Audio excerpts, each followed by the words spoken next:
Hi friends, நான் உங்கள் நண்பன் குட்டி. இன்றைக்கி நெய் சோறு செய்ய போகிறோம். மழை தண்ணியில் வீடியோ முழுவதும் பாருங்கள். இதுக்கு இந்த பூண்டு தோலை கண்டிப்பாக உரித்து அரைச்சிக்கிங்க. இதனாலேயும் நமக்கு கலர் கிடைக்கும். வீடியோவை பாருங்கள். நான் இந்த நெய் சோறு கூட கேரட்டு சேர்த்துக்கிறேன். இந்த மாதிரி சாம்பாருக்கு விட்ட இல்லையா குச்சி குச்சியாக, அந்த மாதிரி கேரட்டு ஒரு கிலோ அளவுக்கு வெட்டி எடுத்துக்கிட்டேன். நெய் சோறுக்கு கேரட்டு சேர்க்கணுமா அப்படின்னு அவசியம் கிடையாது. நம்ம ப்ளைனாக அந்த பிரியாணி சாப்பிடும்போது இது கூட கேரட்டு, பச்சை பட்டாணி இதெல்லாம் சேர்த்து சாப்பிட வெறுமனையே நமக்கு ரொம்ப நல்லாயிருக்கும். அதுக்காக சேர்த்துக்கிறேன். உங்களுக்கு விருப்பம் இருந்தால் சேர்த்துக்கங்க. இன்றைக்கி நம்ம செய்ய போகிற அரிசி 24 கேரட் அரிசி. வளர்ந்து வரும் மாஸ்டர்களின் நம்பிக்கையான அரிசி, உதிரியான அரிசி, மிக சுவையான அரிசி. இந்த அரிசியில் தால்ச்சா பிரியாணி, அதாவது நெய் சோறு செய்யும் போது அவ்வளோ வெள்ளையாக இருக்கும். கண்டிப்பாக வீடியோவை தொடர்ந்து பாருங்கள். இந்த அரிசியை இந்த மாதிரி ஒரு பாத்திரத்தில் அளந்துக்கிட்டேன். இதுக்கு நீங்கள் புதுசில் அந்த வளர்ந்து வரும் மாஸ்டர் செய்யும் போது இந்த மாதிரி பாத்திரத்தில் ஒரு அடையாளம் வச்சுக்கோங்க. இதில் 2 பாத்திரம் வந்துச்சு. மொத்தம் 1க்கு 1.5 3 பாத்திரம் தண்ணீர் ஊற்றணும். இப்போது மழை புயல் சொல்லி இருக்குது, அதனால் கொஞ்சம் ஈரமாக இருந்துச்சு. நான் அடியில் ஒரு செங்கல் வச்சு அது மேலே அந்த கம்பி அடுப்பை வச்சுருக்கேன். அது மட்டும் இல்லாமல் அந்த கம்பி அடுப்பு ரொம்ப ஹைட்டு கம்மியாக இருந்துச்சு. நமக்கு சீக்கிரமாக தீச்சல் பிடிக்கும்.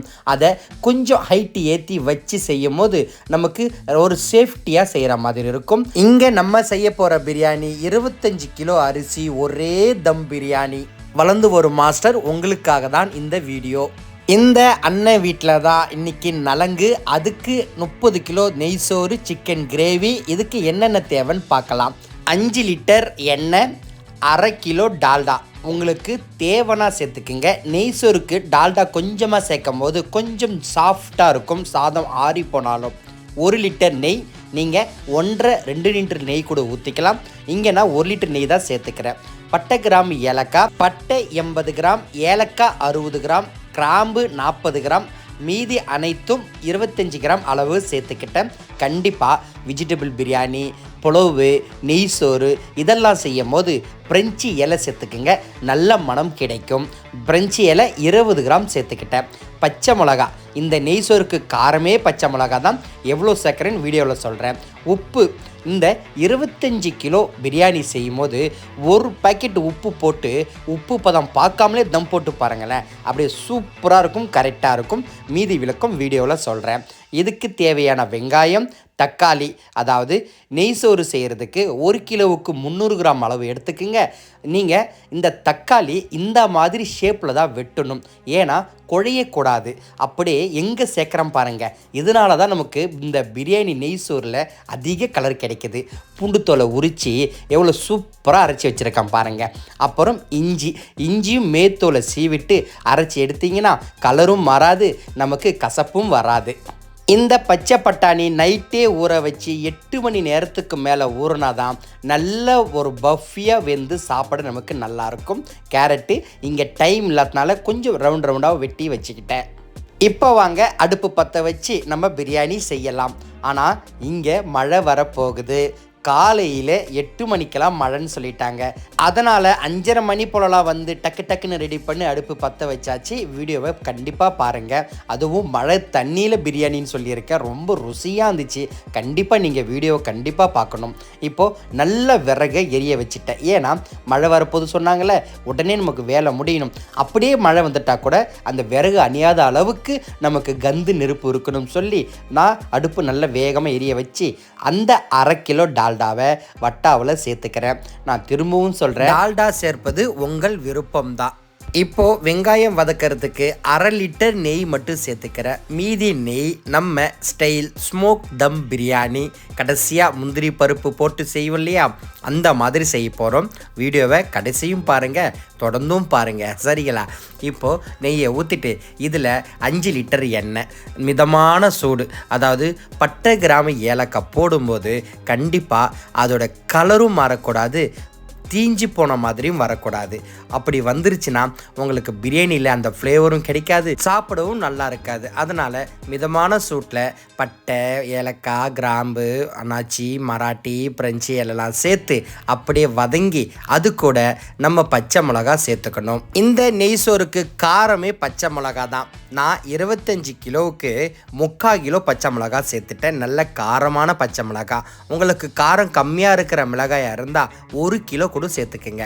ஆனால் இந்த மாதிரி எண்ணெயிலே சேர்த்து வதக்கும் போது நமக்கு அந்த பச்சை மிளகாய் நல்லா வதங்கி கடைசியாக குழையும் போது கலர் மாறாமல் இருக்கும். இந்த நெய் சோறு அப்படின்னு சொல்கிறதுக்கு முதல் அத்தியாயமே அந்த கலர் தான். எந்த அளவுக்கு வெள்ளையாக நீங்கள் எடுக்கிறீங்களோ அந்த அளவுக்கு நெய் சோறு தான் சொல்லி கண்டிப்பாக சாப்பிடுவாங்க. இப்போது நம்ம அந்த பல்லாரி வெங்காயத்தை சேர்த்துக்கிறோம். நான் என்ன சொன்னேன், 1 கிலோவுக்கு 300 கிராம் வெங்காயம், மொத்தம் 8 கிலோ வெங்காயம். நீங்கள் 1 கிலோவுக்கு 400 கிராம் அளவு சேர்த்தாலும் ஒரு பிரச்சனையும் கிடையாது. ஆனால் தக்காளி கம்மியாக சேர்க்கணும். தக்காளி 1 கிலோவுக்கு 150 கிராம் கணக்கு தக்காளி நான் சொன்ன மாதிரி வெட்டி இருக்கணும். இப்போது வானத்தை பார்த்த மேகக்கூட்டெல்லாம் ஒன்றா கூட்டிகிட்டு இருக்காங்க. ஒரு செய்யலான்னு சொல்லி ரெடி ஆகுறாங்க. அதுக்குள்ளே நம்ம பிரியாணியை முடிச்சிடணும். அனலை அதிகப்படுத்தி டக்குன்னு வதக்கிறேன். எத்தனை பேர் வேலை செய்கிறாங்க பாருங்கள். ஒரு 25 கிலோ பிரியாணிக்கு. மழையும் வந்துருச்சுங்க. ஹாய் ஃப்ரெண்ட்ஸ், மழை பெஞ்சிட்ருக்கு. தால்ச்சா பிரியாணி பார்ப்போம், கடவுள் அருள் எப்படி இருக்குன்னு. என் கூட பணிபுரியும் குணசீலன் என் தம்பி, இவர் வீட்டில் தான் நிகழ்ச்சி நடக்குது. இங்கே சமையல் செய்கிறோம். இப்போ ஒரு நண்பர் பேசினார் இல்லையா, அவர் தான் உங்கள் நண்பன் குட்டி என்கிற பிரபாகரன். வெங்காயம் ரொம்ப பொன்னிறமாக இல்லாமல் அப்படியே லைட்டாக பொன்னிறமாக வந்த உடனே இஞ்சி பூண்டு சாந்து சேர்த்துக்கிட்டோம். ரொம்ப பொன்னிறமாக வதக்கினீங்கன்னா வெங்காயத்தினாலும் நமக்கு கலர் கூடும். அதனால் அதிகமாக அந்த கண்ணாடி பதம் சொல்கிறதுக்கு கொஞ்சம் கூட வதங்கின உடனே இஞ்சி பூண்டு சாந்து சேர்த்துக்கிறோம். இஞ்சி பூண்டு சாந்து சேர்த்து இப்போ பாருங்கள், ஒரு பாக்கெட்டை உப்பை அப்படியே பிரித்து உங்கள் கண்ணு முன்னாடி போடுறேங்க. ஆனால் இது கூட நான் ஒரு 1.5 கை அளவுக்கு கூடுதலாக உப்பு போட்டேன். ஏன்னா அந்த கேரட்டு பச்சை பட்டாணி சேர்க்குறேன் இல்லையா, அதுக்கு தான். மற்றபடி இது ரெண்டும் சேர்க்கலைன்னா அப்படியே ஒரு பாக்கெட்டு உப்பு நச்சுன்னு கரெக்டாக இருக்கும். வளர்ந்து வரும் மாஸ்டர்கள் நீங்கள் இதை தான் நோட் பண்ணணும். அதாவது ஒரு கைப்பிடி உப்பு 40 கிராமு, ஒரு பாக்கெட்டு 25 கைப்பிடி வரும். நீங்கள் ஒரு பாக்கெட்டை எடுத்து கையால் அளந்து ஒரு பாத்திரத்தில் போட்டு 25 கைப்பிடி எப்போ சரியாக வருதோ அப்போ தான் நீங்கள் ஒரு பெரிய மாஸ்டராக, கண்டிப்பாக ஒரு நம்பிக்கையான மாஸ்டராக வருவீங்க. இந்த இஞ்சி பூண்டு வதங்கும் போதே இது கூட ஊற வச்சிருந்த பச்சை பட்டாணியை சேர்த்துக்கணும். இஞ்சி பூண்டு சேர்த்த உடனே சேர்த்துக்கணும். ஏன்னா அந்த இஞ்சி பூண்டு சாந்து கூட நல்லா வதங்கி வெந்து சாப்பிட பிரியாணியில் அவ்வளோ ஒரு சூப்பராக இருக்கும். மழை பெஞ்சிட்டே இருக்குது, கொடை பிடிச்சிக்கிட்டே அப்படியே கிட்டிகிட்டே இருக்கேன். நானும் கடவுளை வேண்டிகிட்டே இருக்கேன். நீங்கள் பிரியாணி செய்யும்போது உங்களுக்கு பிடிச்ச கடவுளை மனசில் நினச்சிக்கிட்டு செஞ்சுக்கிட்டே இருக்குங்க. சீக்கிரமாக இதை அணைக்கணும், மாற்றணும் அப்படின்னு நினைக்காதீங்க. ஏன்னா சில டைமில் தான் மழை ரொம்ப அதிகமாக பெஞ்சிட்டே இருக்கும், சில சமயங்களில் டக்குன்னு விட்டுடும். அந்த நம்பிக்கையில் நான் செஞ்சிட்டே இருக்கேன். நான் கொஞ்ச நேரம் கிண்டன்னு சொல்லிட்டு என் தம்பி குணசீலன் வாங்கி கிண்டனாரு. இல்லை மழை வர மாதிரி இருக்குன்னா நீங்கள் ஒரு மேடு மாதிரி பகுதியில் அடுப்பை பற்ற வைங்க. அப்படி தண்ணி மட்டும் அந்த எரியிற இடத்துக்கு போகக்கூடாது. அதை சுற்றி ஒரு பாண்டிங் மாதிரி, அதாவது ரவுண்டாக மண்ணு கொட்டி வச்சுருங்க. தம்பி குணசீலன் மழை தண்ணி படுதுன்னு சொல்லி கொடை பிடிக்கிறாரு. நான் அதை தான் சொன்னேன், மழை தண்ணியும் சுத்தமான தண்ணி, உண்மையிலுமே நல்ல ஃபில்டரான தண்ணி, கவலைப்படாத தம்பி, நல்லா இருக்குன்னு சொன்னேன். இதனால தான் மழை தண்ணியில் நான் நெய் சோறுன்னு போட்டிருக்கேன். அதுக்காக மழை தண்ணியை பிடிச்சி எல்லாத்தையும் ஊற்ற முடியாதுங்க. மழையில் நினைஞ்சுனே இருந்தோம். இந்த விறகை பார்த்தீங்களா நான் எப்படி வச்சுருக்கேன் பாருங்கள். ஒரு விறகும் பின்னி வெளியில் ஈத்த மாதிரி வச்சுருக்கேன். ஏன்னா நமக்கு முனைப்பகுதி எரிஞ்சிருக்கும். அதை முன்னாடி தள்ளன மாதிரி வச்சு நம்ம எரிய வைக்கும் போது மழை வேகமாக வந்தாலும் எரிஞ்சிக்கிட்டே இருக்குமே தவிர நமக்கு அணைஞ்சி போயிடாது. இது ஒரு சின்ன டிப்ஸு மாதிரி தான். ரொம்ப கனமழை வந்தால் ஒன்றும் செய்ய முடியாது. அதுக்கு ஏற்ற மாதிரி நீங்கள் பார்த்துக்குங்க. இப்போது இந்த புதினா மல்லித்தழையை எப்போவுமே நான் என்ன சொல்லுவேன், வெங்காயத்து கூட போட்டு வதக்கினா நல்ல ஃப்ளேவர் கிடைக்கும்னு சொன்னேன். ஆனால் அங்கே போட்டு வதக்கினீங்கன்னா அதனாலையும் கொஞ்சம் கலர் மாறும். தண்ணி அளவு ஊற்றிட்டு அப்புறமேட்டு புதினா தழை போட்டுக்கிட்டேன், கேரட்டு போட்டுக்கிட்டேன். இப்போது அரிசியை நான் ரெடியாக வடிகட்டி எடுத்து வச்சுட்டேன். நான் எப்பவும் சொல்கிறதான், என்னுடைய ஆரம்பகால வீடியோ பார்த்தேன்னா இதை விட ரொம்ப பெருசாக பேசியிருப்பேங்க, அதிகமாக பேசியிருப்பேன்.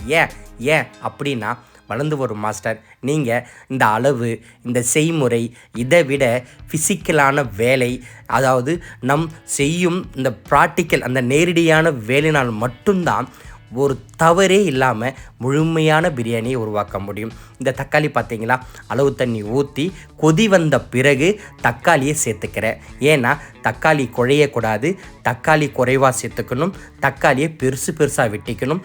இதனால தான் நெய் சோறில் கலர் மாறாமல் நமக்கு சூப்பராக கிடைக்கும். கீழே நெருப்பு எரியிறத பார்த்தீங்களா, அப்படியே ரொம்ப வேகமாக வச்சுருக்கேன். ஏன்னா மழை பெஞ்சிட்ருக்கு, நம்ம உடனே செஞ்சு முடிக்கணும்னு சொல்லிவிட்டு அந்த தக்காளியை சேர்த்த உடனே நான் வடிகட்டி வச்சிருந்த அரிசியை சேர்த்துக்கிட்டேன். இதுவே நம்ம சிக்கன் பிரியாணி செய்கிறோம், இல்லை குஸ்கா பிரியாணி செய்கிறோம், இல்லை கறி கூட அரிசி கூட கறி அதிகமாக போட்டு செய்கிறேன்னா அப்படியே செய்முறை எல்லாமே மாறும், வேலைகள் எல்லாமே மாறும். என் சேனல் வீடியோ உள்ளே வாங்க. புதுசாக பார்க்கும் வியூவர்ஸ், புதுசாக பார்க்குற வளர்ந்து வரும் மாஸ்டர், நீங்கள் நம்பிக்கை என் சேனல் வீடியோ பாருங்கள். கண்டிப்பாக நான் செய்த தவறுகளையும் நான் செய்த அனுபவங்களும் தான் உங்களுக்கு நான் சொல்லி கொடுத்துட்ருக்கேன். அரிசியை சேர்த்து அப்படியே 4 பக்கம் கிளறி விட்டு அந்த தயிர் கரெக்டாக ஒரு 2 லிட்டர் தயிர் நான் இந்த அரிசியை சேர்த்த பிறகு சேர்த்துக்கிட்டேன். ஏன்னா நமக்கு கலர் கொஞ்சம் கூடுதலாக கிடைக்கும். இந்த மழை தண்ணி பார்த்தீங்களா, அப்படியே தட்டு மேலே நிற்கிது. இதை அப்படியே எடுத்து கீழே வடிகட்டி ஊற்றிட்டு, ஏன்னா நம்ம அளவு தண்ணி சரியாக ஊற்றிட்டோம். மழை தண்ணி தான் ரொம்ப நல்ல தண்ணி, ஏன் அதில் சேர்க்க வேண்டியதான்னு சொல்லி நிறைய பேர் கமெண்ட் பண்ணுவீங்க. அளவுள்ள தண்ணிக்கு மீறி ஊற்றினா அமிர்தம் நஞ்சின்ற மாதிரி பிரியாணி பிஞ்சு போயிடுங்க, சரியா? அதனால் இப்போது அப்படி உடனே அனல் கீழே அந்த அளவுக்கு நான் கூடுதலாகவே வச்சுருக்கேன். டக்குன்னு கிளறி அரிசி பதத்தை நான் அள்ளி பார்க்குறேன். நல்லா புரிஞ்சுக்கிங்க, நான் 800-900 வீடியோ போட்டுட்டேன். ஆனால் ஒரு பிரியாணியில் கூட அரிசியை கையால் எடுத்து அழுத்தி பார்க்கவே மாட்டேன். ஏன்னா நம்ம ஊற வைக்கிற டைமு, நம்ம அந்த அளவு தண்ணி சரியாக இருக்கணும். ஏன்னா நீங்கள் கடைசி அழுத்தி பார்த்தா வேகலை, என்ன செய்வீங்க? கொதிக்கிற தண்ணியை சேர்க்கணும். கொதிக்கிற தண்ணியை சேர்த்தா உங்களுக்கு அந்த ருசி பதம், அந்த அரிசி பதம் எல்லாம் மாறிடும். சரியான அளவு வச்சு செய்யணும். இதுதாங்க என் வேலை, இதுதாங்க ஃபிசிக்கலான வேலை. இப்போது அந்த அரிசியும் தண்ணி ஒன்றா சேர அப்படியே அனல் பதத்தை குறைச்சிக்கிட்டே இருக்கேன். பிரியாணியில் ரொம்ப கஷ்டமான இடம் எது தெரியுமாங்க? இதுதான், அந்த அனல் பதத்தை குறைக்கிறதும் தம் போடுறதும் தான். இந்த இடத்துல நம்ம கூட யார் நின்று செய்கிறாங்களோ அவங்க தான் கண்டிப்பாக ஒரு மாஸ்டராக வர முடியும். பார்த்தீங்களா, பிரியாணி மழையிலையும் செஞ்சு முடித்து தம் போட போகிறேன்னு சொல்லி எனக்கே ஒரு சந்தோஷம். அந்த சந்தோஷத்தை நான் உங்கள் கூட பகிர்ந்துக்கிட்டேன். இப்போ இந்த இந்தியாவிலே இல்லாத நம்ம ஸ்டைல் அந்த ஸ்மோக் தம் பிரியாணி, நிறைய பேர் கேட்குறீங்க ஸ்மோக் தம் பிரியாணின்றீங்க, ஆனால் ஸ்மோக்கே காணான்னு. அந்த ஸ்மோக்குன்றது எதுனா, நெய் இதில் ஊற்றி இது கூட முந்திரி பருப்பை போட்டு அப்படியே தட்டு போட்டு மூடி கந்தள்ளி மேலே போடும்போது அந்த நெய் சூடாகி அப்படியே வேப்பராகும், ஸ்மோக் மாதிரி புகையாக வரும். அந்த முந்திரி பருப்பு அதில் பொரிஞ்சு அந்த 2 வாசனையும் சேர்ந்து இந்த பிரியாணியில் ஒரு ஃப்ளேவர் கொடுக்கும் பாருங்கள். கண்டிப்பாக செஞ்சு பாருங்கள், நல்லாயிருக்கும். நான் உங்கள் நண்பன் குட்டி, எப்பவும் வளர்ந்து வரும் மாஸ்டர்களுக்காக என் நம்பிக்கை, என் உழைப்பு, என் பேச்சு, என் மூச்சு எல்லாம் உங்களுக்கு தான். மழையில் நினைஞ்சிக்கிட்டே தம் போட்டு முடிச்சாச்சு. வீட்டுக்காரங்க பயந்தாங்க செய்ய முடியாதுன்னு சொல்லி, நான் செஞ்சு முடிச்சிட்டேன் பாருங்கன்னு சொல்லி அவங்கக்கிட்டேயும் சொல்கிறேன், உங்ககிட்டையும் சொல்கிறேன். இந்த வீடியோ சூப்பராக தெளிவாக விளக்கமாக உங்களுக்கு சொல்கிறேன்னு சொல்லி உங்களுக்கு ஒரு வீடியோ மாதிரி எடுத்தேன். அதை நான் ஷார்ட் வீடியோவை போட முடியல, இப்போ காமிச்சிருக்கேன். நான் உங்கள் நண்பன் குட்டி. என் வீடியோ பிடிச்சிருந்தா லைக் பண்ணுங்கள், ஷேர் பண்ணுங்கள், கமெண்ட் பண்ணுங்கள், கண்டிப்பாக சப்ஸ்கிரைப் பண்ணுங்கள். அதை விட முக்கியம் ஷேர் பண்ணுங்கள். என் நண்பனும் மிக சந்தோஷத்தில் நீங்கள் செஞ்சு முடிச்சிட்டீங்க அண்ணா மழையிலன்னு சொல்லிட்டு என்னை பார்த்து கட்டி பிடிச்சி முத்தம் கொடுத்தாரு. சரி, அதெல்லாம் காமிக்க வேணான்னு சொல்லி கட் பண்ணிவிட்டு தம் உடைச்சி பார்க்கலான்னு சொல்லி இந்த மழையில் அப்படியே அந்த கந்தை போட்டு 1/2 மணி நேரம் மேலே கந்து நினைஞ்சு ஆறியே போச்சு. இந்த முந்திரி பருப்பை பார்த்தீங்களா, அந்த நெய்யில் அப்படியே பொரிஞ்சு பொன்னிறமாக இருக்க பாருங்கள். அப்படியே இதை எடுத்து தெளித்து மேலே ஊற்றி உங்களுக்கு ஒரு முந்திரி பருப்பு எடுத்து காட்டுறேன். அதாவது நெய்யில் முந்திரி பருப்பு பொரிஞ்சு நமக்கு கிறிஸ்பியாக மொறுமொறுப்பாக இருக்கும். அப்போது அந்த பிரியாணியில் வச்சு சாப்பிடும்போது நமக்கு அந்த நெய்யில் பொரிஞ்ச முந்திரி பருப்பு ஒரு கூடுதல் சுவை கிடைக்கும். கண்டிப்பாக நீங்கள் சாப்பிட்டு பாருங்கள். நான் செய்யும் பிரியாணி வீடியோவில் எப்போவுமே என்ன நான் காமிச்சதில்லை, ஆனால் அண்ணன் செஃப் ஹபீப் சொல்லிட்டு ஒரு யூடியூப் சேனல், அவர் என்னை தொடர்பு கொண்டார். நான் அவரிடம் பேசினேன். அவர் என்னிடம் சொன்னது, நம் உழைப்பும் உங்களுடைய வளர்ச்சியும் உங்கள் முகத்தில் தான் இருக்குது. நீங்கள் கண்டிப்பாக காட்டுங்க, உங்கள் முகத்தை காமிச்சு வீடியோ போடுங்க, இன்னும் சக்ஸஸாக வருவீங்கன்னு சொன்னாங்க. அவருக்காகவும் என் வளர்ந்து வரும் மாஸ்டர்களுக்காகவும் இந்த தம் உடைப்பது தான் உங்கள் நண்பன் குட்டி. நான் தான் பேசுகிறேன். பிரியாணி எவ்வளோ உதிரியாக அப்படியே வெள்ளையாக இருக்குது பாருங்கள். அப்படியே தூக்கி போடுறேன், அப்படியே மல்லிகைப்பூ மாதிரி கொட்டி எறியுது பாருங்கள். 24 கேரட் அரிசி. இது இன்னும் நிறைய மாவட்டங்களில் கிடைக்கல. இங்கே சரியாக ஒரு 5-6 மாவட்டத்தில் தான் கிடைக்குதுன்னு சொல்லி கேள்விப்பட்டேன். இந்த அரிசியில் நீங்கள் ஆரம்ப காலகட்டத்தில் வளர்ந்து வரும் மாஸ்டர்கள் செய்யும்போது உங்களோட நம்பிக்கையை அதிகரித்து உங்களுடைய வாழ்க்கையும் உங்களுடைய வாழ்வாதாரத்தையும் அதிகப்படுத்தும். இந்த நெய் சோறு கூட சிக்கன் கிரேவி அப்படியே கெட்டியாக தனியாக செமி ட்ரையில் வெங்காயம் தக்காளியை வதக்கி அரைச்சி அப்படி கொதிக்க வச்சு அதில் கசகசா முந்திரி தேங்காய் சேர்த்து அந்த நெய் சோறு கூட ஊற்றி சாப்பிட்டா அவ்வளோ சூப்பராக இருந்துச்சுங்க.